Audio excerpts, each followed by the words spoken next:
Assalamualaikum warahmatullahi wabarakatuh. My name is Muhammad Mapanamadan, and I will be presenting about the Cuban Missile Crisis, an event in which the United States under President Kennedy and the Soviet Union under Premier Nikita Khrushchev nearly plunges the world into the abyss of nuclear annihilation. Now, this will be a mostly historical academic presentation in which I will be divided into multiple parts. The prelude, the Soviet missiles in Cuba, the United States plan to counteract the Soviets, the events leading to the blockade itself and the events within the blockade, negotiations and diplomatic talks, and finally the final decisions, as well as the conclusion of the entire crisis and the aftermath of it as well. The prelude, in which I will discuss in further detail about the events leading into the crisis proper. Now, the first major event was that the United States putting missiles in Italy and Turkey. The United States decision to put medium-range ballistic missiles in Italy and Turkey was in order to put more increasing pressure onto the Soviet Union, as well as providing the United States with incredible first strike capability in the case of a nuclear war. It is also worth mentioning that the Soviet Union current nuclear arsenal is infinitely more smaller than that of the United States, and that both governments know this, but the public itself does not. The second major thing is that the potential of Cuba as to put more pressure onto the United States. Many within the Soviet High Command, and that of Khrushchev himself, recognize Cuba as a new potential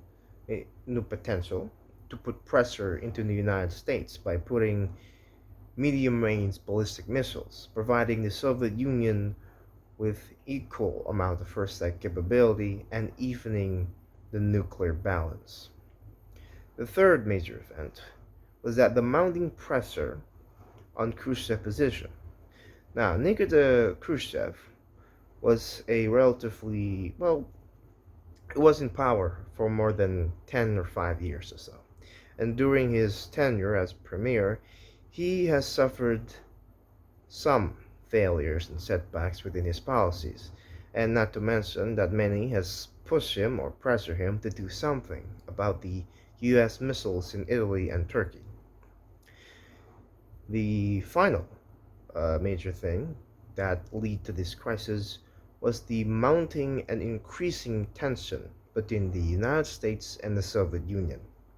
In the years before the crisis itself occurred, tensions has already arisen before, when the U-2 spy plane was shot down above Soviet Russia, and when the CIA-backed invasion of Cuba failed miserably and caused massive humiliation to the United States, as well as the continuous surveillance and espionage conducted by the CIA against the Soviet Union. All these major things and events contributes to the Khrushchev, as well as the entirety of the Soviet High Command, final decision to put medium-range ballistic missiles on Cuba to even the balance of power between the two countries.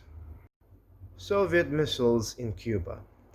This is where I will talk about the arrival of the first wave of Soviet missiles and troops in Cuba. First I want to talk about, however, is the beginning of silo construction spearheaded by Soviet engineers arriving in Cuba. The next one was the first wave of ships carrying nuclear missiles and Soviet troops in Cuba. These ships, along with the troops, as well as the assortments of other supplies and the missiles themselves, are carried under the guise of civilian transport ships from the Soviet Union. These ships and its cargo, both human and otherwise, were to be scheduled to arrive in Cuba, and its cargo were to be unloaded at night under extreme secrecy and guard. And while all of this were happening, while the missiles and the troops and the construction sites were being built and constructed, a U-2 spy plane sent in to scout the area captured photos of the construction sites, the nuclear sites, as well as the Soviet troop buildup in Cuba. These photographs was later given to Langley, the CIA main headquarters in Virginia, in which they managed to decode and recognize these photographs as nuclear silos, nuclear launch sites, troops, as well as medium-range ballistic missiles with nuclear warheads being constructed in the United States' own backyard. The CIA will then forward this information into the president, in which President Kennedy will then initiate an emergency meeting and formation of a specialized task force group called XCOM in order to tackle this new crisis that has just recently occurred. The United States plan to counteract the Soviets. Here, I will discuss about the United States plan concocted by XCOM, a specialized task force spearheaded by the President alongside with his defense, security, and diplomatic advisors in order to tackle this problem. While the first plan and option was, and rather sudden, immediate invasion and airstrikes, in which the United States Navy, alongside with the United States Air Force, will conduct immediate airstrike targeting the nuclear sites, silos, and launch sites, supported by a contingent of marine invasion to quickly occupy and take over the island. The second option, proposed by level-headed and peaceful peaceful people within XCOM, was to conduct rapprochement and diplomatic talks with the Soviets. And this includes giving up bases, trading missiles, or generally signing treaties in order to convince the Russians and the Soviets to pull their missiles from Cuba. The third option was a naval blockade, in which the United States Navy will form or erect a naval blockade covering the entire Caribbean to stop the Soviet nuclear missile buildup in Cuba, but it will not stop the missiles that were already there. The last option was to conduct a limited airstrike and a stern warning to convince the Soviets to pull their missiles from Cuba. From all these options, the first one, invasion and airstrikes, were immediately, well, left on the table but not turned down entirely. Eventually, however, the entire group decided on a naval blockade in order to both not provoke the Soviet nor being accused of going soft by giving up on the Soviets. The events leading to the blockade. Here I will talk about the events within the days leading to the blockade. One of the major events was the mobilization of the entire U.S. Army Reserves, as well as the initiation of DEFCON 3, a state of United States combat and military readiness across its entire armed forces. In other words, the whole breadth of the United States Armed Forces are to be told to prepare for a potential nuclear war. The second event was that the Red Army troops in Cuba, as well as the Cuban army themselves, are immediately ushered into a state of combat readiness to repel any potential American invasion, though they are told not to use any of the nuclear arsenals in their disposal without direct orders from Moscow. The third other major event was that The Soviets, knowing that there will be a blockade, they will try to avoid the blockade by circumventing it or trying to going around it. And they intend to do this by sending four nuclear class submarines through the blockade carrying said missiles. The last and rather surprising event leading to the blockade was that several Latin American countries pledged their support and allegiance to the United States in their effort to blockade any incoming Soviet ships carrying nuclear missiles in Cuba. These countries, including Argentina, Venezuela, Ecuador, and the other one countries that I forgot, pledged their support in the forms of ships, bases, troops, and any other assortments that they are willing to give to support the United States. The blockade. Now, I will discuss about the events during the day of the blockade. And the blockade itself came into effect on Monday, in which multiple United States Navy groups, supported by carriers and hundreds of destroyers, began to patrol in and around Cuba and the Caribbean to inspect and board ships coming in for any nuclear missiles or Soviet troops. And when the Soviet ships saw this massive number of ships blockading their route to Cuba, they were immediately given orders to change their course and return back to Russia in order not to provoke the Americans. While all this were happening, the United States Navy sends planes to gather reconnaissance as well as photographic evidence of the state of readiness of the nuclear missiles in Cuba, as well as to gather proof of said missiles in Cuba.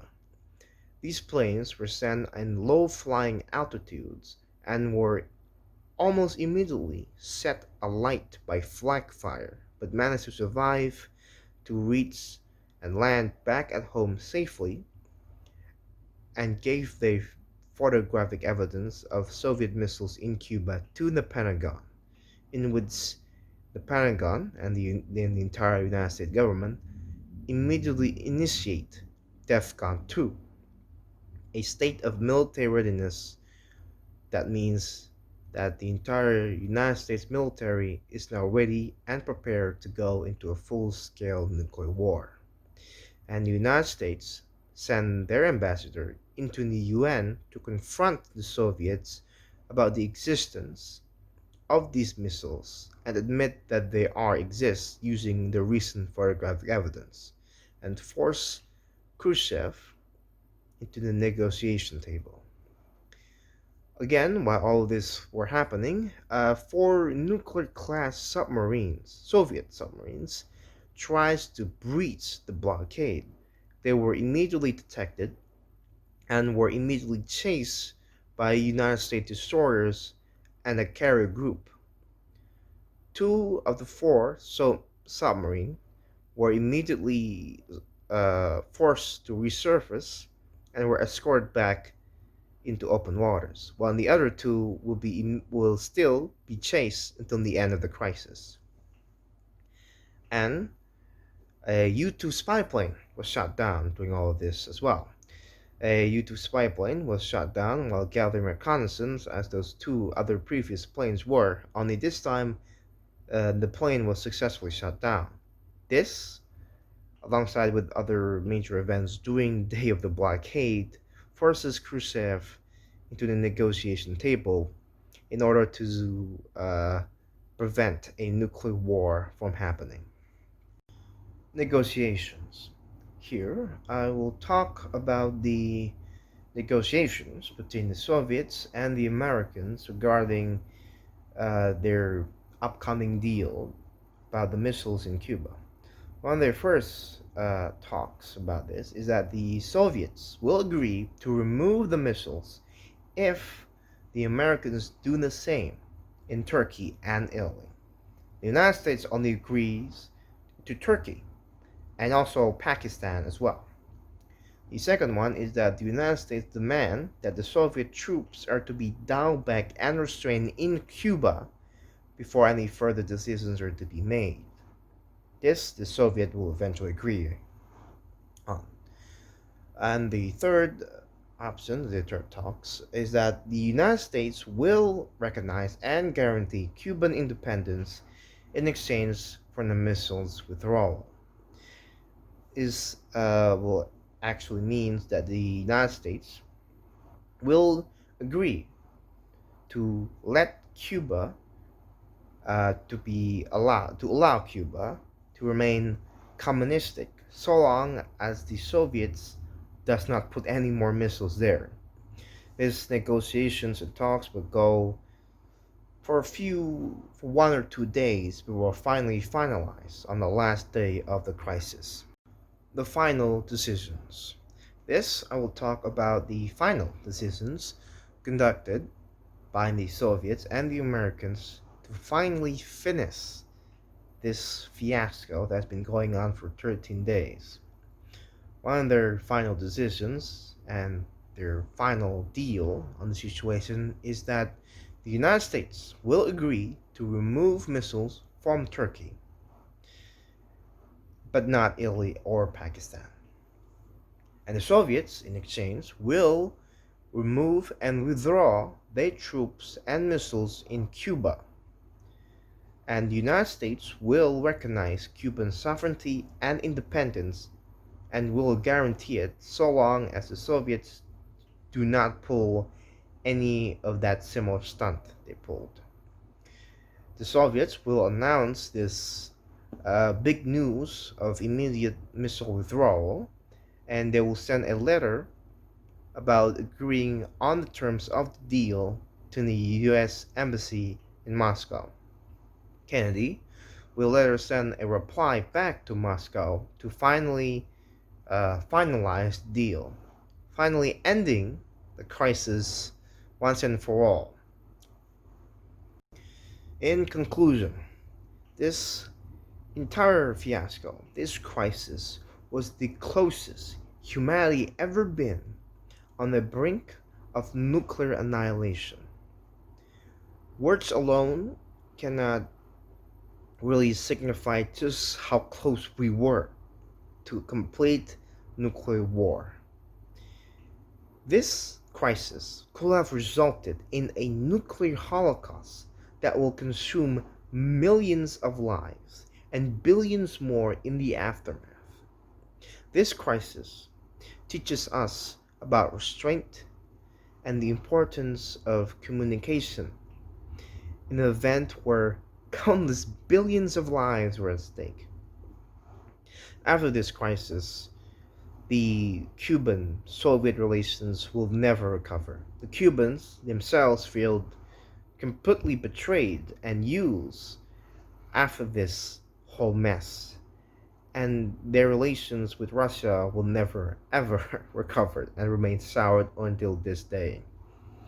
After this crisis, too, the Soviet Union and then present today Russia and the United States have a special hotline for them to quicken communication in the event of a similar crisis occurring.